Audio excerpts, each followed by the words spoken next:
సిలువ వేయబడిన క్రీస్తుని మనము చూచుదుము గాక. హల్లెలూయా. ఆ పునాది పడాలి, ఆ పునాది పడాలి. మనం మన పరిశుద్ధతను కాపాడుకుందామా పోగొట్టుకుందామా? కాపాడుకుందాం. ఆ విషయంలో, శరీర విషయంలో చచ్చిన వారుగా, ఆత్మ విషయంలో బ్రతికింపబడిన వారుగా. సిలువ మనం చంపాలి, పునరుద్ధానం మనం బ్రతికింపజేయాలి. సిలువ మన శరీరాన్ని చంపాలి, పునరుద్ధానము క్రీస్తు కొరకు మనం బ్రతికేలాగా చేయాలి. కాబట్టి అలా మనం బ్రతుకుదాం, దేవుని కొరకు బ్రతుకుదాం, అనేకులను లేవనెత్తుదాం. మన మట్టుకు మనం ఏం కాపాడుకోవాలండి? పరిశుద్ధతను కాపాడుకోవాలి. తుచ్చమైన శరీర ఆశలను సిలువ వెయ్యాలి. కొంతమంది అంటే అసలు నాకు ఏ ఆలోచనలు, నేను అసలు నమ్మను, వస్తాయి, చచ్చిపోయే వరకు వస్తాయి. కానీ నువ్వు ఎటు ఒప్పుతున్నావు? ఇది నాకు కాదురా, ఆలోచన వచ్చింది, అమ్మో మనం దేవుని పిల్లలు, ఇది చేయకూడదు, అదే భక్తి.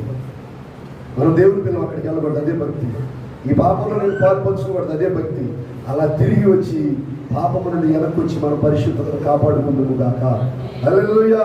పునరుద్ధానపు శక్తిని మన జీవితాల్లో రుజువు చేసి, మరి నా మట్టుకు నా ఆశ ఏంటంటే, నా సంఘము, నా దగ్గరికి వస్తున్న వారు ఎక్కడైనా చెప్పాలి, నా దైవజనుడు పరిశుద్ధుడు, నా దైవజనుడు మంచి ప్రార్థనా పరుడు, వాక్యం మా కొరకు కష్టపడి బోధిస్తాడా అని నా సంఘము నా కొరకు చెప్పేటువంటి బ్రతుకు నేను బ్రతకాలని అనుదినము పోరాడతాను.